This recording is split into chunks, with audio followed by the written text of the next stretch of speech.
Hey, everybody, it's Tuesday night. Where else would you be on a Tuesday night? You know why I go and I broadcast on Tuesday night? Because you people are boring. You guys don't go anywhere on a Tuesday night.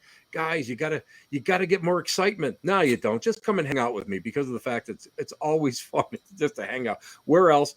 At the Black Cat Lounge. And I'm Tim Shaw. We got an unbelievable show tonight. It's got a lot of. I'm going to tell you what. We're going to have a dual subject matter because of the fact that both topics are something that I really enjoy. I really have fun. Uh, uh, Even thinking about it, visiting these places, and you guys like Kenneth is in the room, and Kenneth, it's always good to see you, brother. And anyway, I got to thank Miss Aida for sending me that rune board and that scrying board. That is going to be neat. I'm going to have to. I have to go and I have to. And I think I said on the pre-show that I had to go and I have to get a round scrying mirror that will fit in the middle. So yours truly will be out. Where else? I'll be out at every thrift store that I can possibly find, and I will be looking for little round frames so that I can go and make something up. What else? Oh, Miss Aida is going to be on Sunday night. Her show is on Facebook too, and she is going to be talking about, I believe, what happens if you conjure something bad, something negative, like a negative spirit. I believe that's what she's talking about. Don't hold me to it, but she's always so fun to listen to, and I always like Miss Aida. And Miss Aida always takes good care of me because, as you know, I have a healing class coming up in April. We're going to be talking about different forms of healing. We're going to be, I shouldn't say healing, cleansing. We're going to be talking about different forms of cleansing. We're going to be talking about, hey, listen, guys, I'm not jumping into a house with my sage, dancing around, and all of a sudden everything that's negative is gone. Poof. No, we're going to be talking about some other things and the importance of follow through, the importance of ethics, the importance of that sort of thing. You know how I am. I get a little deep into ethics. Hey, Rick, how are you? Rick Perry, paranormal investigator extraordinaire, is in the room. Peg, I love you, Peg. I love Peg. She's one of my favorite people. Candace, how are you? How's your pup doing? It's really, I hope everything is going well with that little guy. Anyway, let's bring on our guest. I'm going to just come right out and say I don't even have notes. Why? Because I don't need notes. Our guest tonight is someone who I really admire because I first met her a few years ago up at the Palmyra Museum in Palmyra, New York, and everybody knows that Palmyra is, well, almost. If you're cool and you're one of like us people that really love all this stuff, you guys will know that Palmyra is where the Mormon Church of Latter-day Saints, that religion began. You have Joseph Smith. Joseph's home is located there. You have the Sacred Grove where he saw the visions. You have Hill Cumorah where he was shown where the tablets, the golden tablets, were by the angel Moroni. I mean, these are all things that are very, very important in that burned over district of New York State. Along with it is a museum that is phenomenal, the Palmyra Museum, New York Museum. It's a historic museum. It is just a beautiful place to be. It's a beautiful place. I mean, just in general. And guys, come a little closer. Come closer. You guys closer. It's haunted. It's haunted as hell. It's haunted. When we bring our guest on, I'll share with you what happened one day when my buddy Frank and I just happened to end up in Palmyra. But also, our guest is not only the grand poobah there. She is the director. She is the curator of that museum. She is also caretaker and historian of a place that is very, very close to my heart. I will say that I am actually going to be a card-carrying member of the spiritualist religion. I actually joined a church again, finally, yesterday, and she is in charge of. Well, I'll be honest with you. I consider it the Bethlehem of the spiritualist religion, Hydesville, where the Fox family cottage was. So we're going to talk about both those topics today. So, ladies and gentlemen, boys and girls, and all those little dogs I heard barking in the background, please welcome my guest today, Tracy Murphy. Hey, Tracy, how are you? It's me. I'm guilty. I've got the dogs. That's all right. That's all good. You know why? Because of the fact I think it's a riot. I just think it's funny. And you know what? It makes me feel like it's home. because I had an important phone call not too long ago, and my chocolate Labrador Winnie, as I'm on this phone call with the, and you're on a cell phone, I can't hear. I'm old now. I can't hear this stuff on one of them newfangled machines. It was hysterical because what happened? She's got a toy and she's squeaking right there, right up, right. It's like she wants me to throw this squeaker, and it's like, Mhm. oh, Oh, it's yeah. just like a little kid, you're quiet Always. all day, and the minute that she jumps, or you get on the phone, she's got to. But let's talk about what's going on at Hydesville. Let's first of all, Trace, tell everybody, because we have so many different people that tune in over, they either watch it live or they watch our encore. A lot of people understand, they know about the Fox sisters basically, and they kind of know about spiritualism basically, but they don't know the origin. So would you take the time to fill in some people about the importance of the Hydesville site? Sure. And I think you're correct when you say that people know the basics. So most people can relate to the Fox sisters as these two young girls that heard some rapping noises and were able to communicate with them and went on to have these wonderful lives as mediums. The story actually does start back in about 1814, when there was a doctor by the name of Henry Hyde who moved from Vermont to what is now known as Hydesville. And when Dr. Hyde moved here, his intention was to practice medicine. And unfortunately for him, he didn't realize that there weren't a lot of people in the area. So he had to go with Plan B. And Plan B was basically to build a tavern. And he built the tavern, and all these farmers would come, and the place started to get a little more attention. And with the money that Dr. Hyde made from the tavern, he was able to buy all of this land surrounding what was known as Hydesville. And so once people started coming to the area, he would build these small houses on these little lots of land, and then you could rent the house and farm the land for him. And that's exactly what the Fox Cottage was. He had rented it to several different families before the Fox sisters and their parents actually moved in there.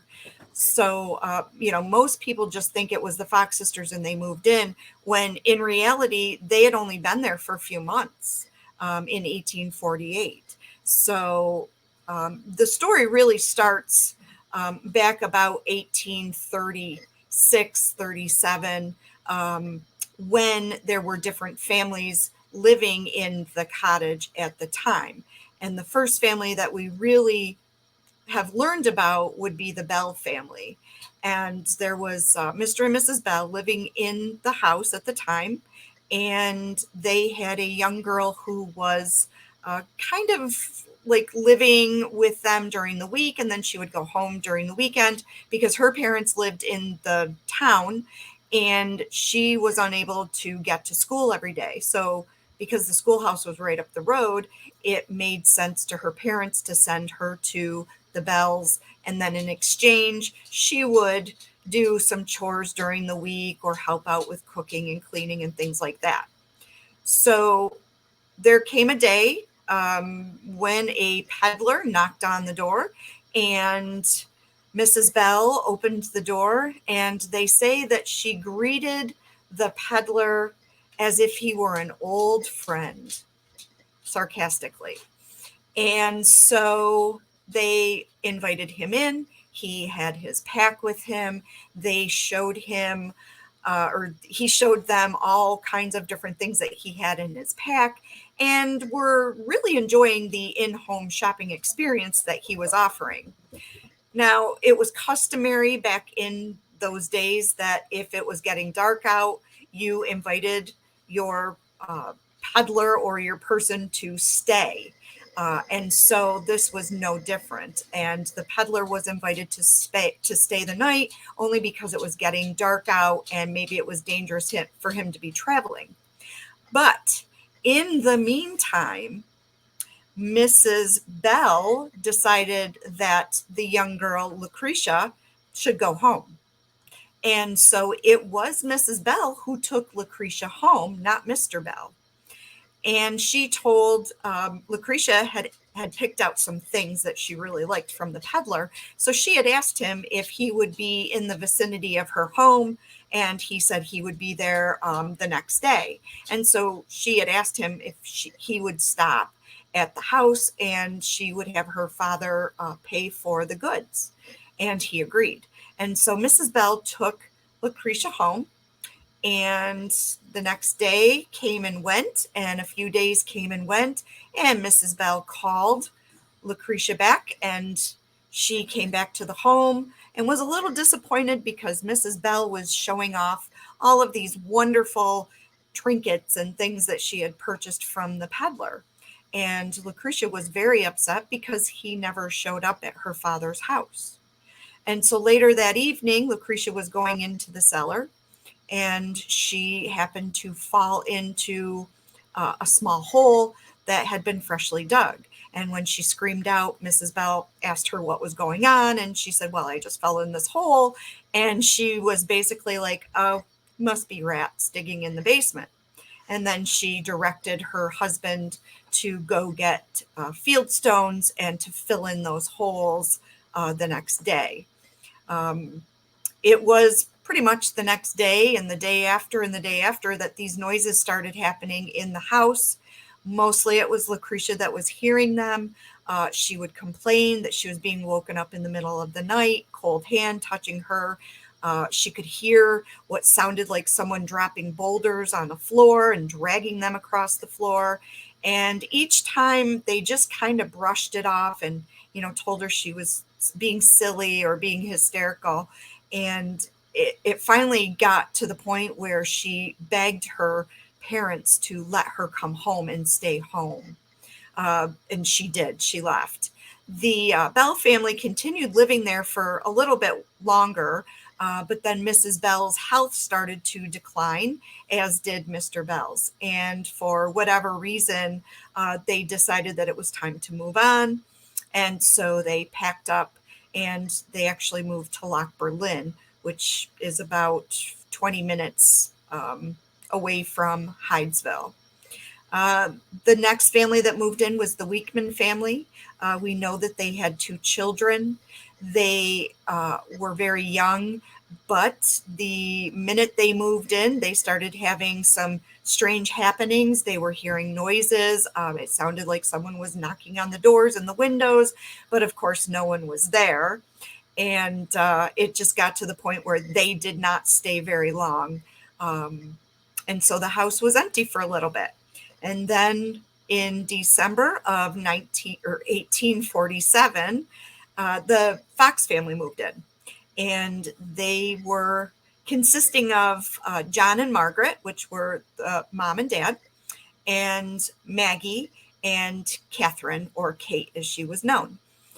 And they moved in, and right away, Mrs. Fox said, this place is haunted.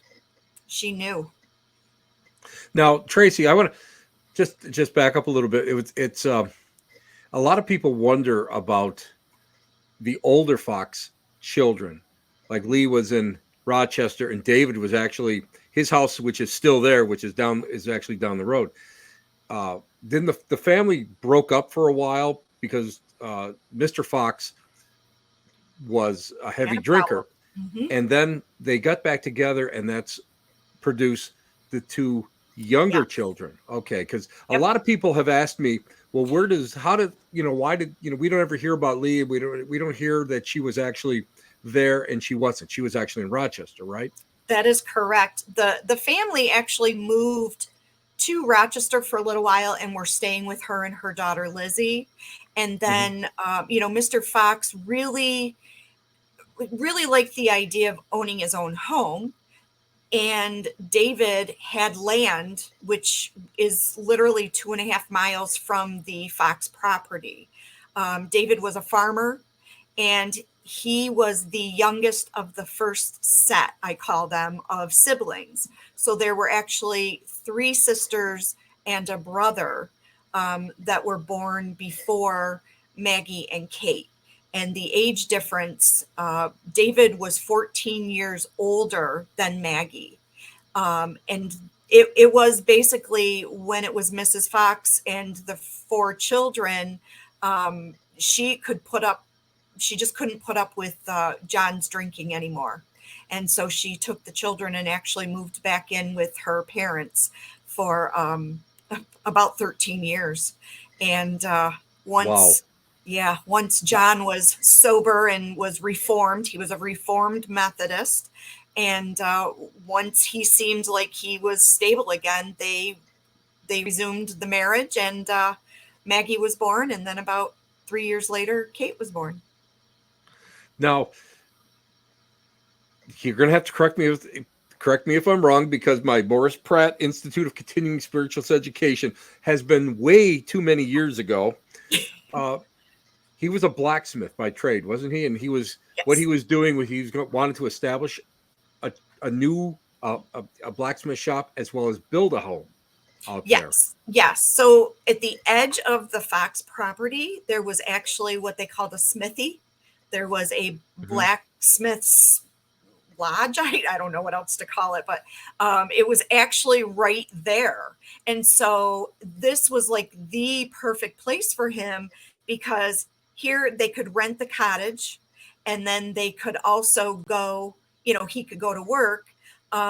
There was a schoolhouse up the road, but we don't think that the girls were there long enough to go. And and if any of them were going to school, it would have been Maggie, not necessarily Kate. She would have had more homeschooling because she was the younger sibling. But yeah, it made sense. And David was farming land that he got from his uncle, who was Stephen Smith.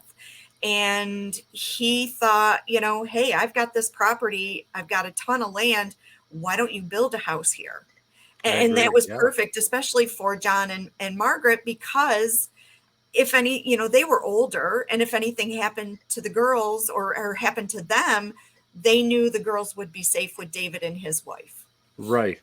Now, let's fast forward to that fateful evening that has spawned a worldwide religion and hundreds of thousands of people who say, no, it didn't happen. But we're going to just go and we're going to talk about... We're going to debunk it. I don't debunk anything anymore. I just don't. It's not worth my time or effort to debunk anything. I just go, yeah, that's interesting, and I move on. That's what I do. But what's neat is that you think about this, and from some humble wrappings on the wall, which, I mean, I have to tell you, Tracy, I mean, I've heard wrappings on walls with that, and it has that metallic sound to it. That's how you know it's like the real deal. It's not just wood or creaking. It's like a metallic sound.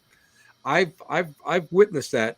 I witnessed it recently at the Hinsdale house, which was kind of neat, because that's I always call that a meter house. Everybody has a meter in that place when they visit, but it was old school, and I thought that was really neat. So tell everybody what happened, which is actually the anniversary is this Thursday, March 31st. Yep, March 31st, 1848.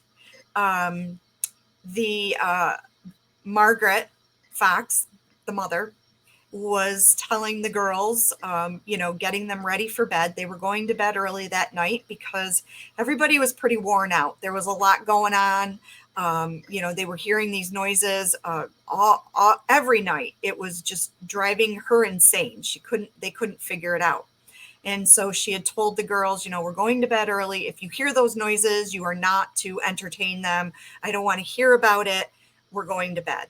And so she had gotten the girls settled, and she was going to get herself ready to go to bed when the noises started again, and Kate yelled out, "Oh, mother, here they are again." And it was Kate, the younger of the two, who yelled out, "Do as I do." And she clapped her hands 3 times, to which she got an immediate 3 claps back. And so Maggie then yelled out, do as I do. And she clapped her hands 3 times, but did not touch them. And they heard an immediate 3 raps. And Maggie yelled out, "Oh, look, Mother, they can see as well as hear." And so from there, things just kind of spiraled in a good way. It's They, amazing because when you think about it, it was we're very talking simple. It was we're, very we're simple. we're talking about an age where it took a week for for any kind of news to get down the Yep. canal to get to a local newspaper. It would take how long for the local newspaper to go and print it? Then it would go to a tavern where it was read to everybody, and it literally by word of mouth. You figure 2 it days, just spread. Yeah, it was amazing, 2 days, and 500 all these people. people. Yeah, come and if you guys ever get a chance, and I have a picture of the foundations that I'll show. But if you guys get a chance to see there, you see how small the foundations were. It's how small the actual house was. Mhm. People, they said, jammed in there. They were hanging into the windows. Yeah. And that was like just an amazing thing. And it got so bad. Now, the family had, now correct me if I'm wrong, because Tracy, believe me, I have to have somebody make sure that they double check my information, that they had to leave, actually left the house and took shelter by David's, right? Yes. So when Mrs. Fox started asking questions and was getting her responses, they did, she said, "If I call in a neighbor, will you keep making these noises?" They went and got the smartest, soundest neighbor they could find. And so when the neighbors came in, they asked questions and they were getting the same responses. So one of the neat things was, all their questions were being answered and it was all in the affirmative and everything was correct. But Mrs. Fox and one of the neighbors noticed that the noises were much more pronounced because of Maggie and Kate being together. And the girls seeing all the neighbors coming in and now, oh my gosh, look what's going on. What is this? Mrs. Fox was very concerned. And so she made the decision to have Kate and Maggie taken to David's. Plus, this was also, the middle of the night, which now has spilled over into April 1st, because even Kate remarked, "I know what this is. This is April Fool's Day and they're trying to fool us." So Mrs. Fox had them taken up to David's house, where unbeknownst to most of the neighbors, the noises followed them up there. And so it was kind of like it was happening at the property. It was happening at David's. And that's kind of how they figured out that it wasn't necessarily just tied into the house, but also to the girls. And for a while, this continued for quite a few days. It wasn't just a matter of, oh, look, we can now speak to these spirits and we're going to move to Rochester for the rest of our lives. We're going to be mediums. This happened over a course of a few days and a few weeks, really. What I found fascinating was that the Shaker religion sent emissaries there to check it out, because they have a heavy tradition of prophecy, and I believe it was Mother Ann Lee had a prophecy that there was going to be an explosion of spirituality in the United States at the same time as an explosion of wealth. Now again, I can't remember the dates because I'm getting old, but it happens. But at the same time of the Hydesville wrappings, wasn't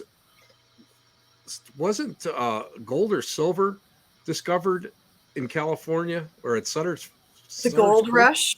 The gold rush, right? Uh-huh. That it started that year, right? So Yep. it actually came to pass. It came to fruition. So that to me was always something that was interesting. Now let's talk about the house itself. Okay.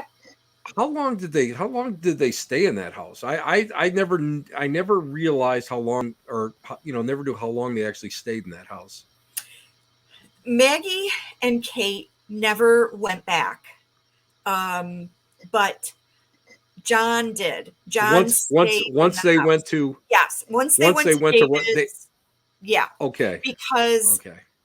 by this time, the men folk had figured out that they could communicate with the spirit. The spirit had told them who he was, his name. He was widowed. He had 5 children. What his profession was, and actually who killed him, why, and where his body was. So the men decided that they were going to start digging in the basement. So they would go during the day, during the night, whatever, they would dig. They would get down about 2 or 3 feet. And of course, it would flood. It still floods today. And then they would wait a few days and go back and do this. And this kind of went on for a couple of weeks until they gave up. And the girls just stayed with David and his wife Elizabeth and their children, and then Margaret moved in, but John pretty much stayed in the house. And then it was probably like mid-April when Lee got word in Rochester that, hey, do you have any idea what's going on in Hydesville? And so she literally jumped on a barge with like 3 or 4 of her friends, her entourage or whoever they were, her chaperones, and came to Arcadia, which is Newark, and took a wagon ride out to Hydesville.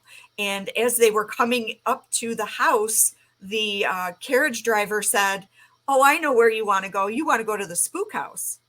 And she said, "Don't be silly. I'm going to my brother David's house, on Parker Road." And so, when she got up there, they were like, she noticed her mother's hair was white.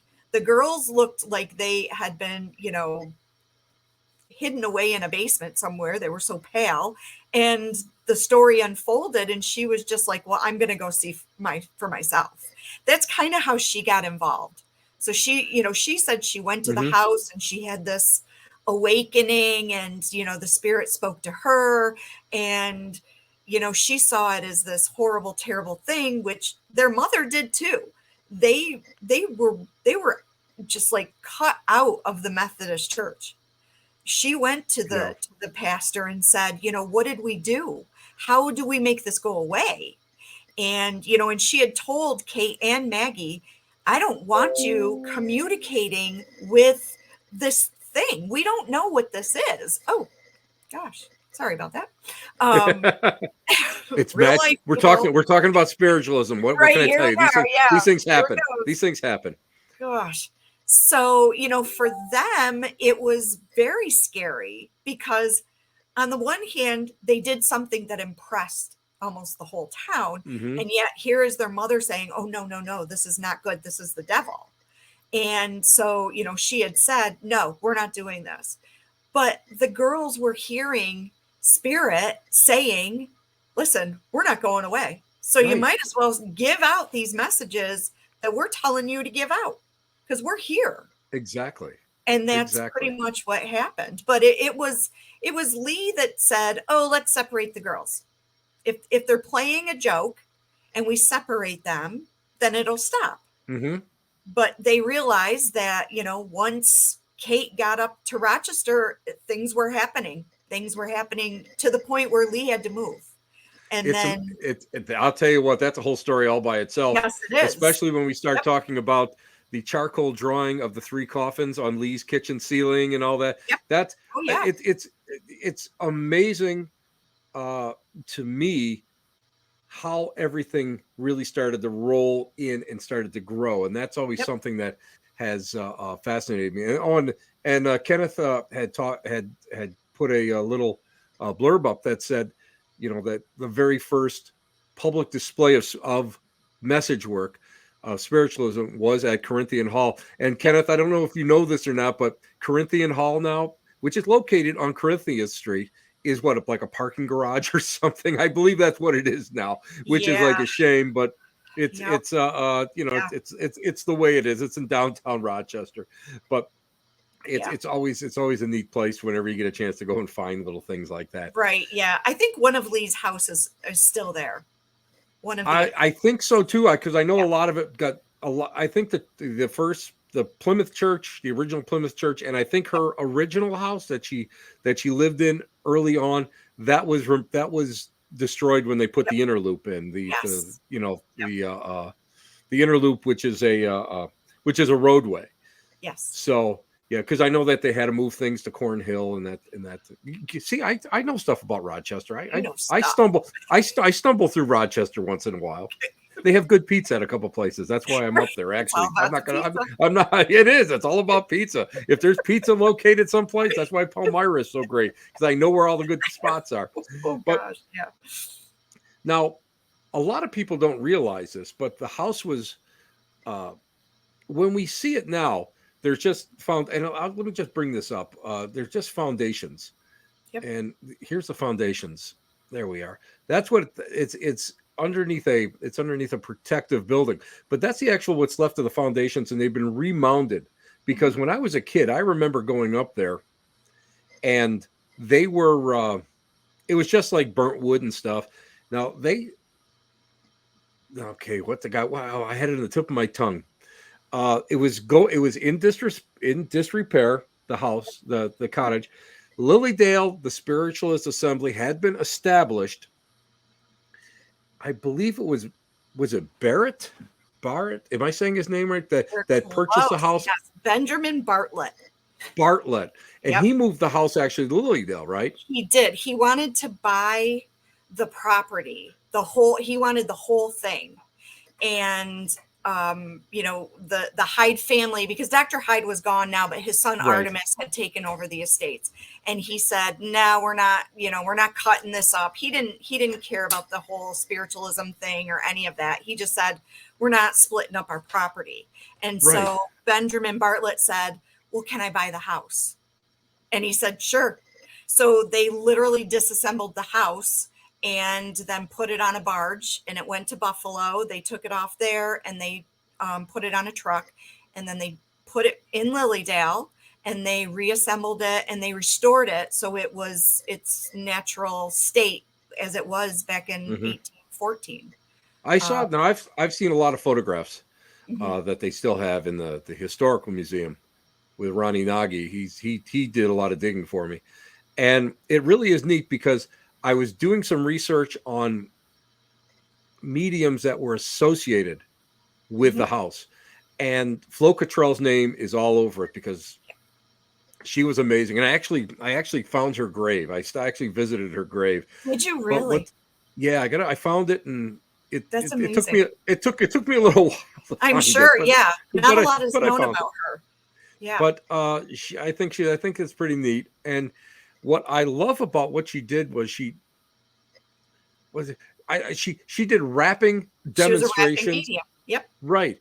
And guys, we're not talking Kanye West. We're not talking about that type of rapping. We're talking about where you get the actual sounds of knockings and stuff. And there was a beam.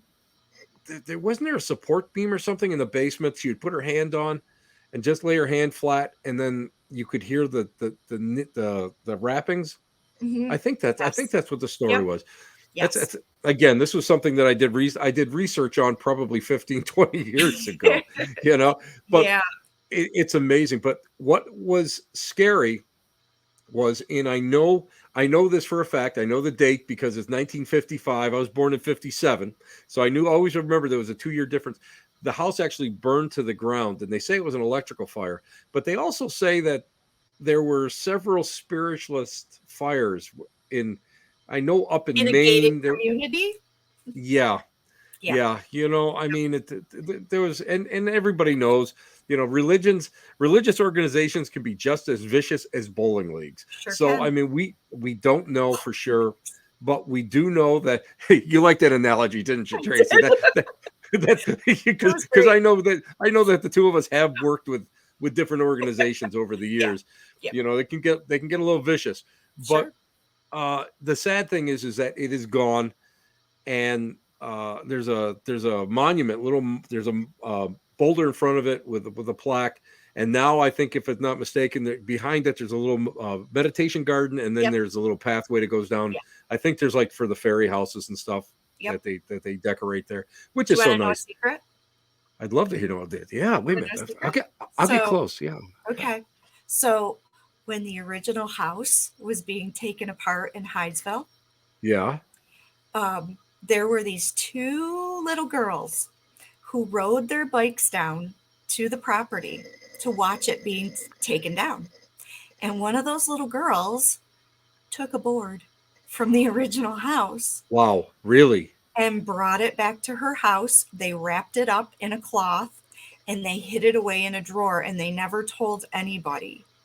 And when that little girl got older, she got married, and the dresser came with her, and it went with her to her husband's house, which just happened to be right down the road from me. And we knew them. We were really good friends with them. They were a great older couple. And when she passed away, her husband continued living in the house, never knowing what was in the dresser. And then when he passed away, his great niece was going through his things, and she found this strange little package all wrapped up, and unwrapped it. And there's a board with a little hole where the nail was. And on the back of it, it says, "From the original house in Hydesville, 1915. Wow. And guess who has it? Yep. Is this where I say that you suck? Is this where I can actually say that? Because Yeah. that is amazing. Okay. Mhm. Oh my Isn't gosh. it awesome? Yeah. Well, Yep. next time when I know for sure I'm coming down, I would just love to Yeah. see that. I'd be honored to see Absolutely. that. Absolutely. That is something that is, Yeah. listen, that's right up there with getting a sliver off the true cross. I'm not going to lie to you. That's when you start thinking about that, Oh yeah. We have all kinds of little that's surprises unbelievable. that, a lot of people don't know about, because we do kind of keep it under the radar. I mean, I have the lid of a trunk from David Fox's house, Wow. that was found in the attic. And I have the key to the original front door that we found when we were doing Wow. metal detecting. So Wow. it's little things like that That's amazing. keep That the is so history alive. amazing. Yeah. Listen. Do I get to write a list of what I would need to see, and then I have to submit it to you, and then I have to bring in food? I will buy Right. lunch. Is that the way this works? Pizza, chocolate, coffee. Yeah, easy. I'm so easy. I can do that, Tracy. Believe me, I can do that. Well, you know what? The one thing that I always thought was really neat was that when they started excavating the basement, they actually found human remains, right? They did. Yep. They in 1904, there were kids playing in the basement, and the house had been well abandoned at this time. So there were kids that were, messing around, because it had a reputation of being a spook house. Right. And the kids were playing, and one of them fell into part of the wall, and that's where the rest of the wall kind of crumbled down and outspilled the bones of the peddler and his tin pack, which is now housed in Lilydale. That's where that was. I didn't know that, because I Yes. remember reading a newspaper article from Boston, Massachusetts, that just went in and said that they found bones. They found a partial skeleton in there, but I didn't know that's where they found found that pack. That's interesting. Yep. Yeah. That's very interesting. Now, when you go there, when you stop at the foundations, you will see where the false wall was. Do you think is that correct? Is that an assumption? No, that is correct. A lot of people think it was like the cistern, but once you're actually inside, you can get a better look at it. So basically, if you were to go into the basement, you would just, you'd come to the end of the wall, and that would be it. Right. What people don't realize is that if you're standing outside, there's about 2 feet that are unaccounted for. And so that's what had happened, is that when the peddler was killed, he was put in between, like up against the wall, and then bricked in with field stone to make it look like it was just a natural wall. That So makes sense. nobody That really makes sense. Yeah. knew. And I think like a couple years ago, it kind of, like, I don't even know, I was there at the property. I was just kind of sitting in the middle of it. And I thought, what if the rapping noises were because maybe he wasn't completely killed when he was put into the wall? What if he was using like a stone to make those noises? Because that's what it sounds like sometimes. It sounds like somebody's throwing a rock at the window. And Right. I don't know, like something about that just kind of like, ew, that it was horrible.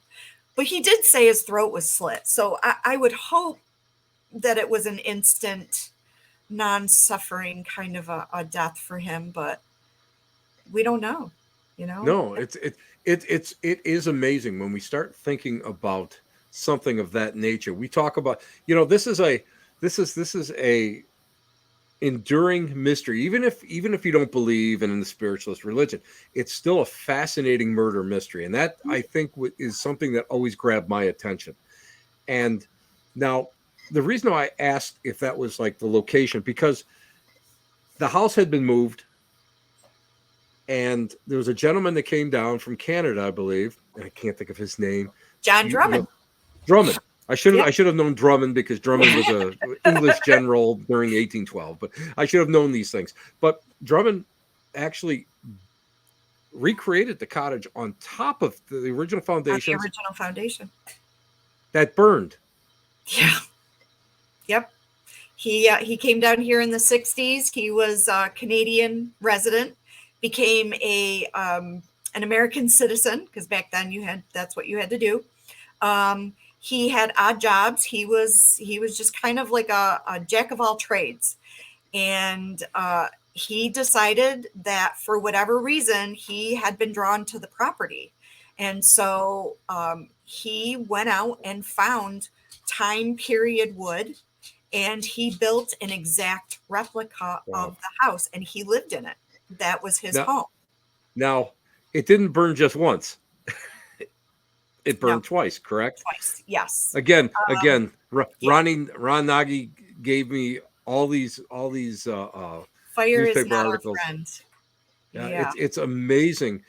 Now, Yeah. did they ever figure out why the house burned? Because again, I always in the back of my mind, I remember during that time period where those different buildings on spiritualist in spiritualist camps were being torched. Mhm. And to me, especially at even, let's face it, I mean, we're talking modern time where he came, modern times when he actually came. Well, for me, modern times. Me too. You're not, Yeah. you're not as old as me. Dave, your husband, well, he's old, but that's another story. But 3 months older than me. shh, shh, shh, shh, I'm trying to get on his good side. But, but you know, I think to myself, wow, do you was it was either of those uh burnings of that cottage, were they both natural? Do we know what happened? We know the first one that happened on the property with Mr. Drummond was actually because of the wood stove. He was putting some Hmm. wood in the wood stove. This was in 1988. And some of the coals came out and kind of sparked his rugs and started a fire. He put it out pretty quickly, so it was mostly Oh, just like okay. the smoke damage and the water Hmm. damage from the fire department. And that's kind of when, his health wasn't really good. He was like 80 some years old. He was well into his 80s, almost 90. And basically, they took him away in an ambulance, and they said, he said, "Don't worry, I'll be back. I'm going to rebuild. Everything's going to be fine."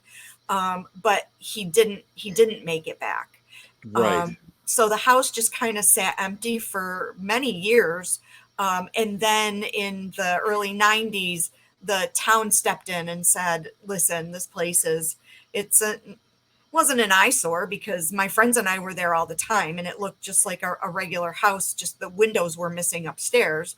But the town thought, oh, these kids are going in there and they're doing these rituals, and God only knows what's going on in the basement. So we got to get rid of it. The great satanic scare. Yeah, You got it. Yes. Yeah, that just swept everywhere with it. It just swept everywhere, unfortunately.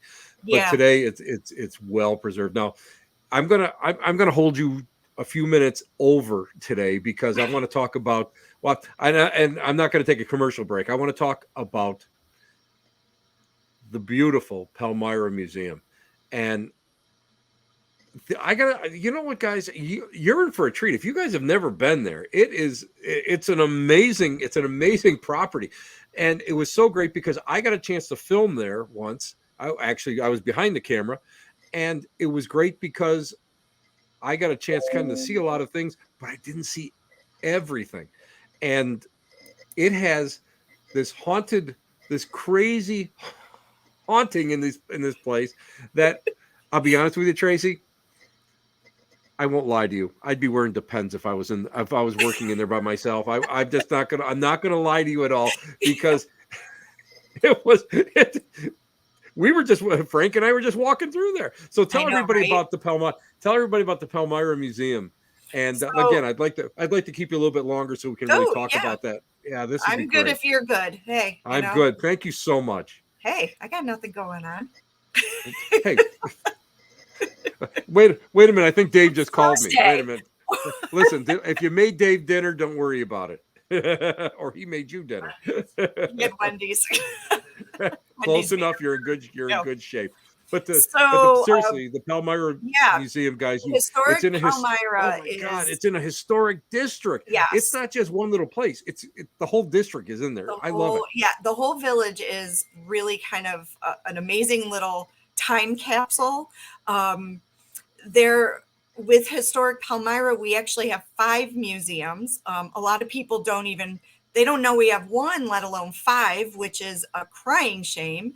The first museum that we had was the Ailing Coverlet Museum. And if you don't know what a coverlet is, it's a woven blanket. It's made of all man-made materials, or natural materials, excuse me.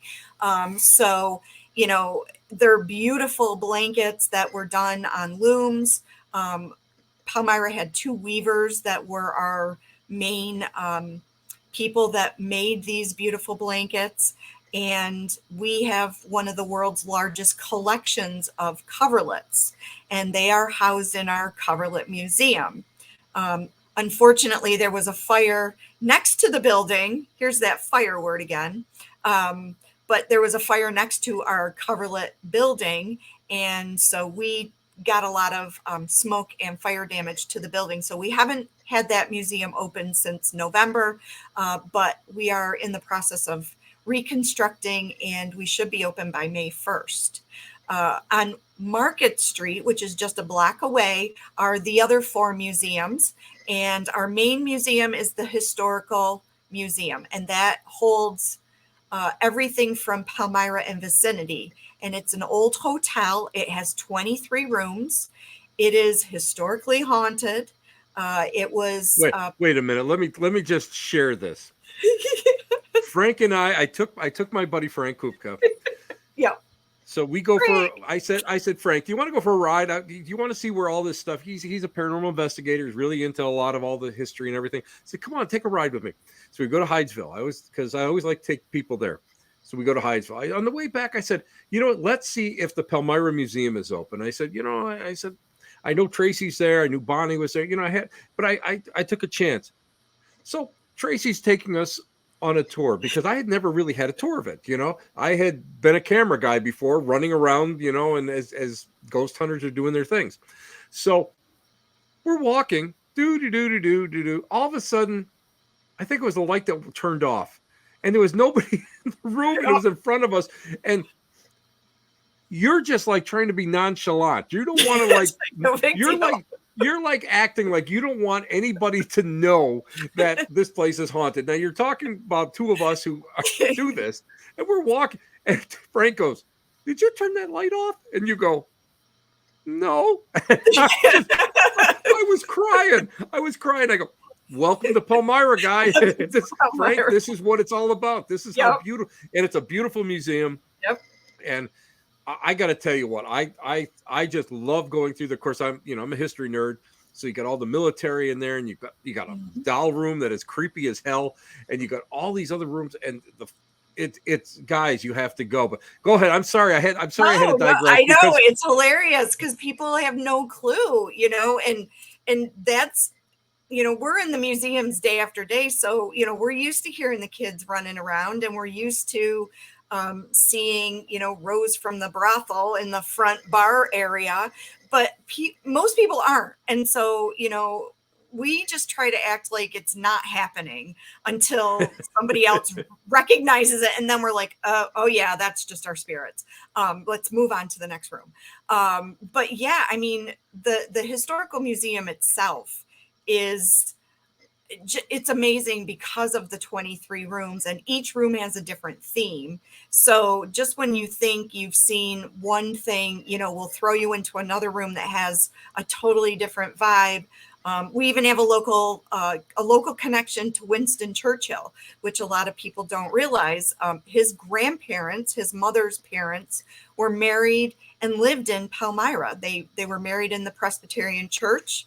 That is one of our 4 churches on the 4 corners.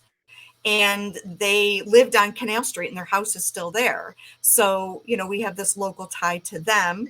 And then we have, we go upstairs, and we just have all these old 1826 and 1898 rooms that used to have anybody and everybody that came up from the canal. So it's just amazing, some of the things that we have that you're not going to find anywhere else, which is great. And when you're done there, we give you a little while to reset. Then we'll take you next door where our Erie Canal Depot is. And the Erie Canal Depot was built in 1840, and it literally housed mules in the basement. And there's stalls in our basements, and they were for the mules that pulled the packet boats on the Erie Canal. And they would only be able to work for 4 hours. Horses could work for 6, but then they needed to have a break. And so they would bring them up to us, or not us, but, at the depot. And there were ramps that led them down into the basement stalls. And then there was a trap door on the first floor that you would feed them and water them and take care of them. If you were, the mule tender or the captain, and you didn't want to go back to the boat but needed a place to stay, you could go upstairs where they had some rooms, and we call it the tenant house as well. But that's a really cool place, and we have all kinds of different things from the Erie Canal. We have a bench that used to be on top of a packet boat that you could sit on for an extra 25 cents. We have all kinds of displays with change bridges and locks. We have a captain's cabin to show you what it looked like for the captain on his boat, because 9 times out of 10, the captain lived on his boat 365 days a year. And that's our Erie Canal Depot. And then next to that is our little print shop. We have a little tiny print shop that is just the cutest little thing with big giant machinery that could hurt you or kill you. Paper cutter is about 6 feet by 4. It's huge. And then we have the creme de la creme, the Phelps General Store and family. Before you go on, I got to tell everybody, I walked into the Phelps General Store, and the hair on my arms just like raised. If I had hair on my head, it would have stood up. It is an amazing sight, and it's not just because I'll let the cat out of the bag. It is haunted, and Tracy will tell you all about Sybil, who is like my new hero, who's the heroine of Palmyra, as far as I'm concerned now. She is, yes. The best way I can describe it is the entire atmosphere just was like, took me back in time. And you got to tell everybody why, because I was just like, I've gone, Tracy, I mean, you know me, I'm traipsing around. I'm going to all these reproduction buildings. I'm going, recreated areas. I'm going to all these places where, well, it's been sitting there for 1,000 years. We put it back together, and now we furnished it with stuff that would have been there. Now you tell everybody why it's so like incredible to see. So our general store is in a building that was built in 1826. And in 1868, William Phelps moved to Palmyra and bought the building. He brought with him his wife and his 2 children. He had a daughter who was 10, and his son, Julius, was 17 days old. And he decided that he was going to run the store with his wife, and his family was going to live up on the 2nd floor, which at that time was a boarding house, but he turned it into the family residence. So William and Catherine ran the general store until about 1905. And that's when their son Julius took over. And Julius married. He married a beautiful woman. Her name was Mary, but they called her Mamie. And together, Julius and Mamie had a daughter, and her name was Sybil. And Sybil lived upstairs on the 2nd and 3rd floor until 1976. Now, they lived in this building. They had no electricity. They used gas lamps, and they had no running water. So they had a cistern on the 2nd floor that allowed them to collect water off the roof. Tell them about the toilet. That's guys, when you go there are these little tiny snippets that Tracy pulls out and throws at you.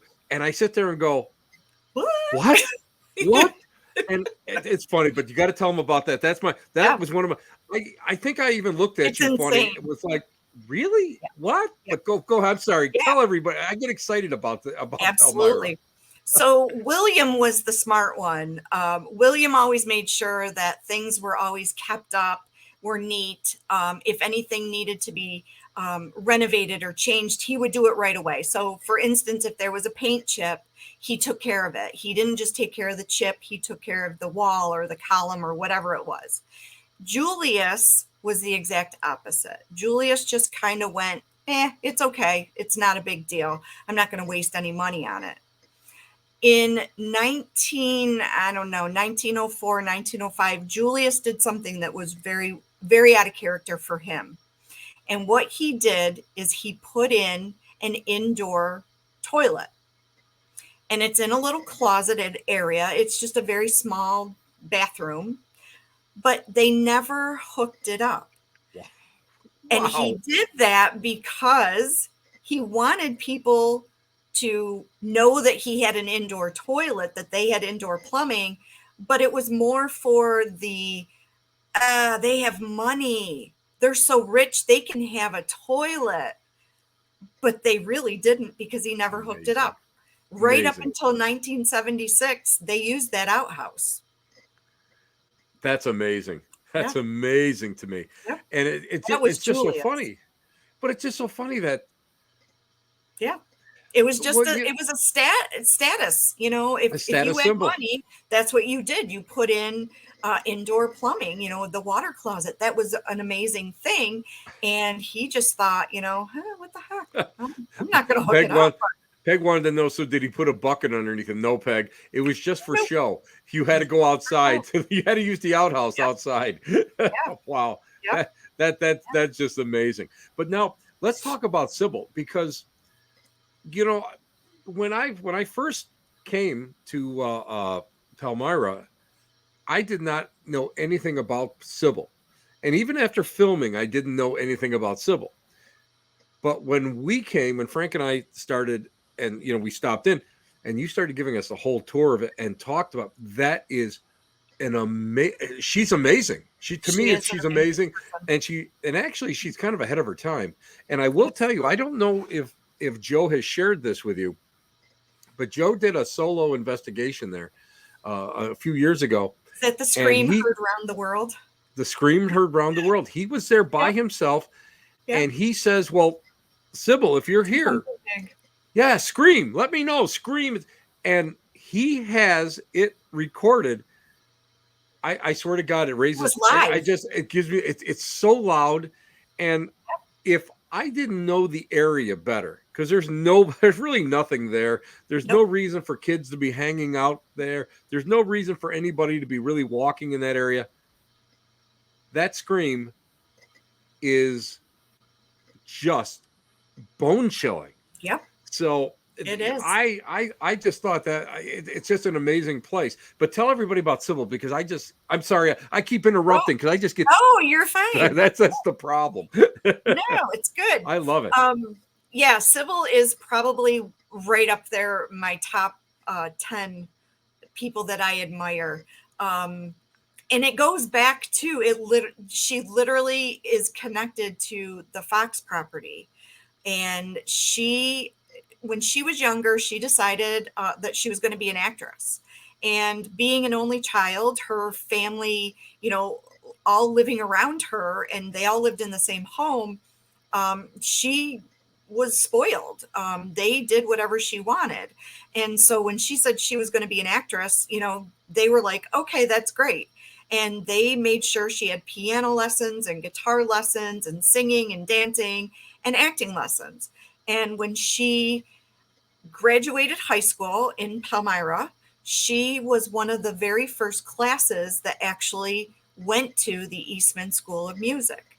And when she left there, she went to New York City, where she attended acting school. And she actually lived in a boarding house for young women, young actresses. And it was around 1920 when her aunt passed away.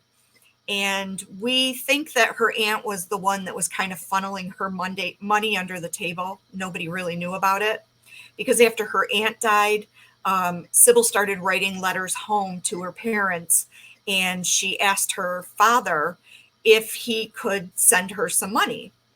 And he wrote her back and said, no, if you want money, then you've got two choices. You can, one, come home and get a job, or two, you can come home and get married. And those are your choices. So Sybil actually made the decision to come home and get a job. And she didn't work in the store. She actually worked up the street for a gentleman named Barney Barnhart. I kid you not. And he was the owner of a monument company, and she sold headstones. And that was her job. How appropriate. Yeah, I know, right? She continued living with her parents. She took care of her mom and dad. Her mom passed away first, and it was just her and her dad living in the house. And in 1940, her father, who was still running the store every day, at the end of the day in July of 1940, he locked the doors and gave her the key and said, I'm done. I quit. I'm not doing it anymore. And he offered her the store. She could buy it for $1. And she said, no thanks. And they they didn't go back in to use any milk or eggs or cheese or coffee or chocolate or any laundry soap or anything. They just literally forgot it was even there. Continued living upstairs. And that's what makes this store so unique, is that everything in there has been there, either from 1868 or 1940. And Sybil was the last of her family, and she died in 1976. She was 81 years old, and she was it. They were going to tear her house down. And that's how Historic Palmyra stepped in and said, hey, we'll take it. Let's see what we got. And little did we know, amazing, it was a time capsule. And honestly, I think she did it, because while she was in New York City, she converted to spiritualism. And when she came home and, her father would get a little snarky with her, and she was like, oh, by the way, my father, the Episcopalian, I'm a spiritualist. How do you like that?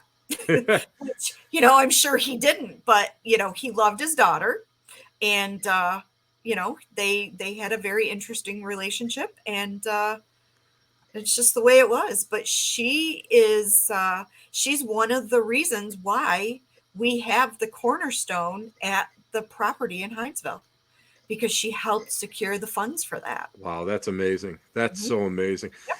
And what is so neat is you go up into this apartment, and so much of the apartment, so much of the furnishings are original.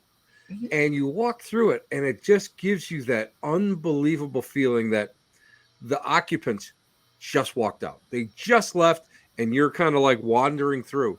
But what I'll never forget when we were there with you, and there's like a little alcove, like a little tiny little alcove, and I look down, and there's a crystal ball on there, and me being me, of course, I see that, and I'm going, wait a minute, what is this? And that's where she did her readings, right? Yep.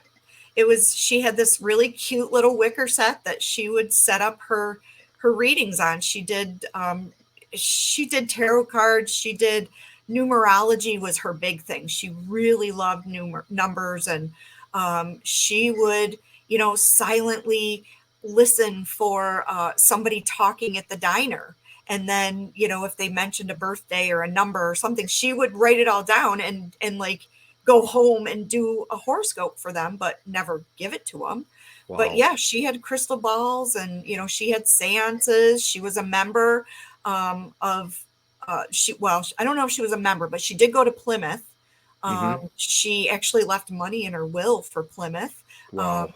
She didn't have any money, but that's okay. The thought was there.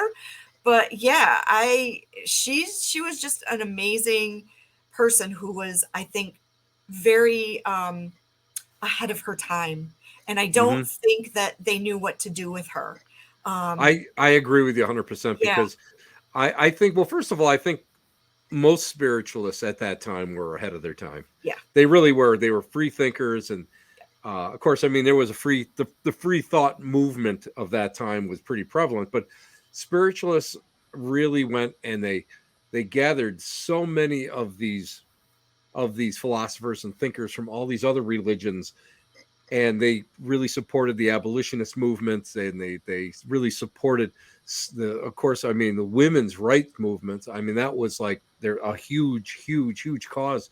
And I often wonder if people like Sybil were either first influenced early on by it, that she eventually, even though it was kind of like in the back of her mind because of Hydesville and she would have known about the burned over district and everything.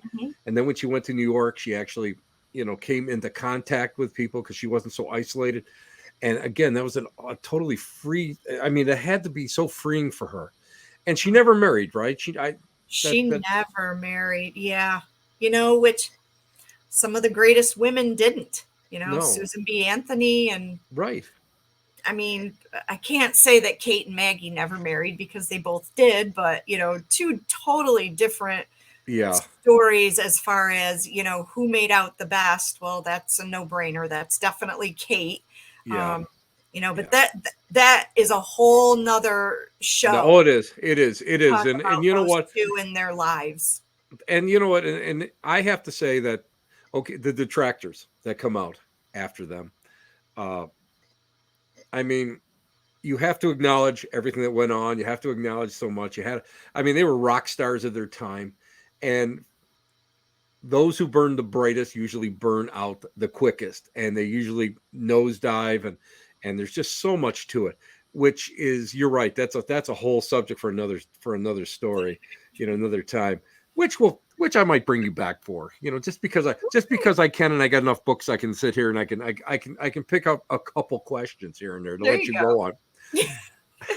Now, tell everybody what's going on this Thursday at Hydesville, and then let everybody know what's going on at Palmyra and how they can. Sure. And guys, I know that some of you guys, the local, all of us, like local New York people, we all know that they have paranormal investigations there. They allow them, so she'll tell you all about that. But I just want to let you know that please, guys, you have to go and you have to support that museum because it is a fabulous museum. But what's going on Thursday? So Thursday is our normal. I say normal. It is the celebration of modern spiritualism because that is March 31st. And we start very early. So in the UK, it starts about 1:30 in the afternoon, 5:30 a.m. Pacific time. It's 7:30 Central Time, and then around here we're going to start about 8:30 in the morning. We will be live from the property. I think I'm scheduled to go live from noon to 1 or 2, something like that. But we're basically going to be doing what we call an annual fundraiser. It's raising money for the property. That's how the property is run, all on donations from people, spiritualists, anybody who wants to contribute throughout the world. And this year they have a theme, and the theme is Spiritualists Without Borders. And they are just basically celebrating our heritage, our spiritualist heritage. And it's going to be done throughout the world, which is pretty amazing. We did it last year, and it was wonderful to be able to speak to people in England and Germany and Australia. It was just a really neat thing. And we raised a lot of money last year, so I'm hoping that we can do it again. We've got some wonderful things coming to the property this year. If you've never been there, it's very serene. It's very peaceful. It's a nice place to meditate if you don't mind a car or a truck or a motorcycle going by every once in a while. But the enclosure will be open. We're going to have some amazing spiritualist celebrities there. And it's always a nice time. We are putting in pavers and benches this year for people who want to come out and just sit and, just have a nice afternoon. The park is always open. The enclosure is only open. You pretty much have to call me. And I only get 2 days off a week. So I'm usually there Sundays and Mondays. I'm mowing or washing the windows or planting flowers or doing something out there, anything to get out there for a little bit. But I usually let people know when I'm going to be there. So, if the door is open to the enclosure, you can come in and look at the foundation and just check it out. You never know what you might hear there because they're still there. It really is. It is an amazing thing. And what people don't realize, and I remember Cozy Allen telling me this, and Reverend Cozy Allen will be there. Yep. Right next door to it used to be a spiritualist summer camp, Camp Lilydale. And if you get a chance, and it's private property, so don't go tramping on it. But they built a house. I know they built a house there, but actually it looks like there's a little tiny chapel, and she told me that was the original chapel from the camp, from that summer camp, and it's still there. So you can take pictures of it from the road, but it is really a neat place. So I encourage everybody, if you guys get a chance and you're in the Palmyra area, it's not that far away, and you really should check out where one of the world's major religions, because at one time spiritualism was one of the fastest growing religions in the world, especially now in the United States. It swept through, and it swept all through England and Australia and all through Europe into Russia. And it's you have to really, whether you believe it or not, to me it's an important historical site. And really, we talk about in the Christian religion about the humble the humble manger in which Christ was placed, and the enclosure, the shed where he was born. Every time I come out to Hydesville, I always think that, here's this, Yep. there was this humble Very humble beginnings. cottage, this small little cottage, and Yep. how it grew and how it influenced so much. So Absolutely. that to me is just so amazing. But now you got to sell. You got to sell this now.